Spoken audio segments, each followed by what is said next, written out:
Natural hair colour కోసం చూస్తున్నారా? అయితే Anoos henna and black expert వాడండి.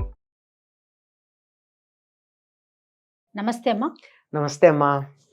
అమ్మ, మహాశివరాత్రి ఈరోజు మనం శివుణ్ణి కొలుస్తాము. అలాగే రోజంతా కూడా ఉపవాసం ఉంటాం. రాత్రిపూట కూడా మనం జాగారం చేస్తాము. అవునమ్మా. శివరాత్రి అనగానే ముందుగా గుర్తొచ్చేది జాగారమే కదమ్మా. అవునమ్మా. తర్వాత ఆయనేమో అభిషేక ప్రియుడు. మరి శివరాత్రి రోజు అనుసరించాల్సిన విధానాలు ఏంటమ్మా? ముందుగా అందరికీ కూడా శివరాత్రి సందర్భంగా శుభాకాంక్షలు. శివరాత్రి పండగ అండి శుభాకాంక్షలు అని చెప్తున్నారు అంటే అందరికీ శుభం కలగాలి అని కోరికే కదా శుభాకాంక్షలు. అంతే కదమ్మా. శివుడంటేనే శుభప్రదుడు అని అర్థం, శుభాన్ని కలిగించేవాడని. ఆయన్ని పూజించి మనందరికీ శుభాలు కలగాలి అని చెప్పి మనకి అందరికీ కూడా, అందరిలో మనం కూడా ఉంటాం కదా, అంచేత అందరికీ శుభాలు కలగాలని ప్రార్థిస్తూ శుభాకాంక్షలు. అమ్మ, శివరాత్రి నాడు పాటించాల్సిన విధి విధానాలు ఏమిటి అన్నారు. ఏదైనా సరే మనం ఒక పర్వదినం, దానివల్ల మనం అనేక రకాలైనటువంటి ఔన్నత్యాలు పొందాలి అని అనుకున్నప్పుడు కొన్ని నియమాలు పాటిస్తాం తప్పనిసరిగా. శివరాత్రి నాడు పూర్తిగా ఉపవాసం ఉంటాం. ఈ ఉపవాసం అనగానే అన్నం తినకుండా ఉండడం అనేటటువంటి ఒక అభిప్రాయం ఉంది. అన్నం తినకుండా ఉండడం ఒక భాగం మాత్రమే. అసలు ఉపవాసము అంటే అంటే సమీపంలో, వాసం అంటే ఉండడం. ఉపవాసం అంటే ఏ భగవంతుణ్ణి మనం ధ్యానం చేస్తున్నామో, ఏ భగవంతుని ఉద్దేశించి పూజ చేసి మనం ఏదో గొప్ప మేలు పొందాలనుకుంటున్నామో అటువంటి భగవత్ చైతన్యానికి సమీపంగా ఉండడాన్ని ఉపవాసము అన్నారు. ఈ ఉపవాసం ఎప్పటి నుంచి చెయ్యాలి అంటే ముందు రోజు ఒక్కసారే భోజనం చేయాలి. ఎప్పుడు ఉపవాస దీక్ష అయినా లెక్క అది. ముందు రోజు అంటే ఇవాళ శివరాత్రి అంటే ముందు రోజు ఒక పూటే భోజనం. ఈ రోజు పూర్తిగా భోజనం చేయకుండా ఉండడం, ఆ మర్నాడు ఉదయం భోజనం చేయడం, అది కూడా పూజ అయ్యాక. ఇంతవరకు పాటించటంతో తప్పనిసరిగా ఉండాలి. అయితే ఈ ఉపవాసం అంటే భగవంతుడికి సమీపంలో ఉండడం అన్నా, అందులో మరి భోజనం చేయకుండా ఉండడం భాగం మాత్రమే అని చెప్పాం. ఎందుకు అంటే మనం కడుపు నిండా అన్నం తిన్నామనుకోండి, దేవుడి పూజకో ధ్యానానికో జపానికో కూర్చుంటే ఏం జరుగుతుంది? నిద్ర వస్తుంది. అందువల్ల మనం కూర్చుంటాం. కొంతమంది అలా ధ్యానాలకు చూడండి కూర్చుంటారు, హాయిగా కూర్చుంటారు, అంతే కాసేపటి గురక వినపడుతూ ఉంటుంది. ఆ పరిస్థితి రాకుండా ఉండాలి అంటే శరీరం కళ్ళు మూసుకున్నా చైతన్యవంతంగా ఉండాలి. మనసు ధ్యానం మనసుతో కదా చేస్తాం. మనసు చైతన్యంగా ఉండాలంటే బరువుగా ఆహారం తీసుకుంటే చైతన్యం ఉండదు, బద్ధకం వస్తుంది. ఎందుకంటే జీవప్రజ్ఞ అంతా కూడా పొట్ట దగ్గరికి వెళ్ళిపోతుంది. మెటాబాలిక్ యాక్టివిటీ పొట్ట దగ్గర ఉంటుంది కదా, అక్కడికి వెళ్ళిపోయి రక్త ప్రసరణ అక్కడ ఎక్కువయ్యి ఇక్కడికి కాస్త తగ్గుతుంది. అందుకే బాగా తినంగానే నిద్ర వస్తుంది చూడండి, కారణం అదే, అంతకన్నా మరో కారణం కాదు. కనుక ఆ రకంగా నిద్ర వచ్చి మనం జోగకుండా ఉండాలి అంటే ఆహారం తీసుకోకుండా ఉండాలి అన్నారు. ఆహారం తీసుకోకపోతే నీరసం వస్తుంది కదండి. కటిక ఉపవాసం ఉండమని ఎవరు చెప్పలా.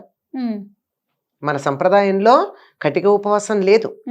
హాయిగా ఉండలేనటువంటి వాళ్ళు పాలు తీసుకోవచ్చు, పళ్ళు తీసుకోవచ్చు. అల్పాహారం అంటే మళ్ళీ మీరు టిఫిన్లు తింటారు, అది కాదు.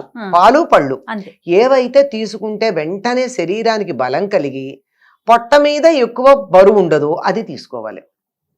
పళ్ళు తింటే నిద్ర రాదు. అవునవును కదా. అవునమ్మా. కనుక పళ్ళు తీసుకోవచ్చు. అంటే ఉండగలిగితే ఉండండి. ఎవరైనా కొంత నియమం ప్రకారం ఉంటామంటే వాళ్ళని కాదనడానికి ఎవరు అభ్యంతరం చెప్పరు కానీ, వాళ్ళని వద్దని అభ్యంతరం చెప్పరు కానీ, అలా ఉండలేనటువంటి సందర్భంలో హాయిగా పళ్ళు తీసుకోవచ్చు సమయానికి.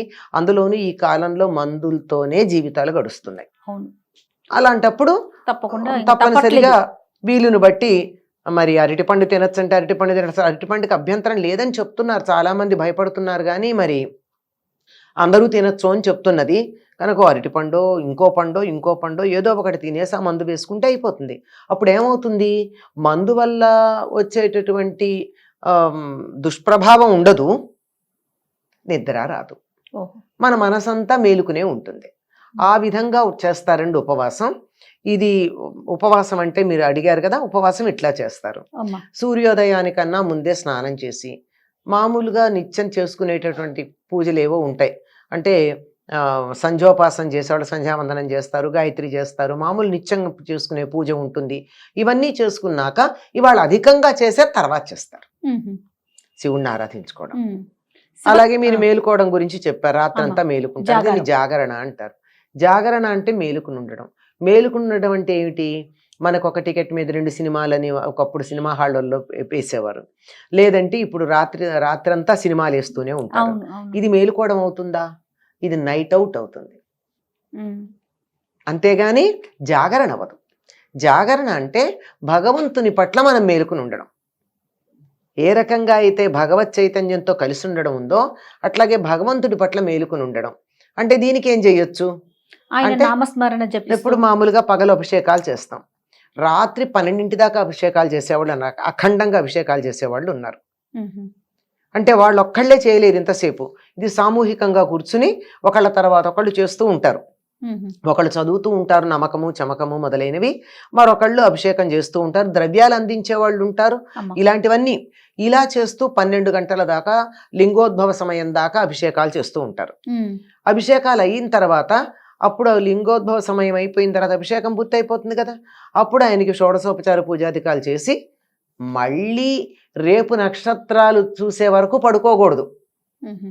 ఇవాళ శివరాత్రి మేలుకున్నాం కదా అని మర్నాడు పొద్దున భోంచేసి పడుకుంటే అది జాగరణ చేసిన ఫలితం ఉండదు. మరుసటి రోజు నక్షత్ర దర్శనం దాకా ఆగాలి. అంటే సూర్యుడు కనపడేదాకా, అంటే నక్షత్రాలు కనపడేదాకా. చంద్రుడు కనపడాడుగా, సూర్యాస్తమయం అయ్యేదాకా ఉండాలి. పగలు పడుకోకూడదు. ఆ పగలు పడుకోకుండా ఉంటేనే ఈ జాగరణ ఫలితం ఉంటుంది. మరి ఏం చేయాలి అప్పుడు అంటే మీరు ఇందాక చెప్పారు కదా, శివనామస్మరణ చేయొచ్చు, శివకథ శివుడికి సంబంధించిన హరికథలు చెప్పుకోవచ్చు, శివపురాణాన్ని చెప్పచ్చు, భజనలు చెయ్యొచ్చు.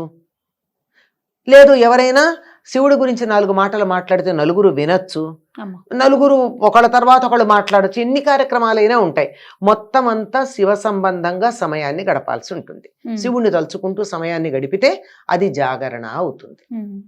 జాగరణ అంటే అంతే మేలుకుని స్లీపింగ్ టాబ్లెట్స్ చేసుకుని మేలుకుని, లేదా ఇవాళ ఇంట్లో వంట లేదు రాత్రికి కూడా మేలుకుని ఉండాలి అని చెప్పి ఇల్లు సర్దడం, ఇట్లాంటి పనులు పెట్టుకుంటారు కొంతమంది.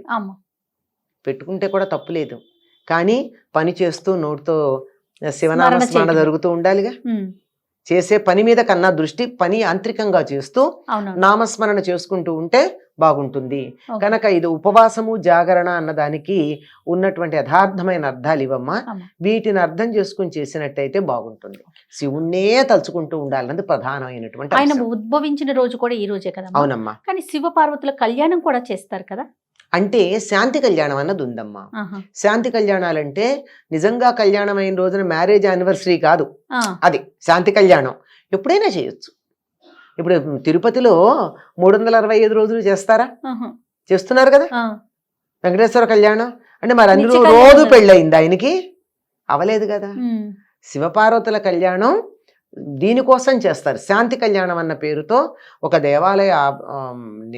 దేవాలయాన్ని ప్రారంభించినప్పుడు కానీ, బ్రహ్మోత్సవాల్లో కానీ, యజ్ఞాల్లో కానీ, మొక్కుకున్నప్పుడు కానీ ఎప్పుడైనా కళ్యాణాలు చేయొచ్చు. ఆ రకంగా శాంతి కళ్యాణం చేస్తారు. దాన్ని శాంతి కళ్యాణం అనే పదమే వాడతారు. శివుడు ఉద్భవించిన రోజు కూడా కదమ్మా. అవునమ్మా. మాఘే కృష్ణ చతుర్దశ్యాం అని చెప్పి మాఘ కృష్ణ చతుర్దశి నాడు నిసి అర్ధరాత్రి సమయంలో ఆయన ఉద్భవించాడు అని చెప్పి శివలింగ తమోద్భూత అని ఆయన గురించి మనకి అన్ని పురాణాలు సంహితలు చెప్తున్నాయి.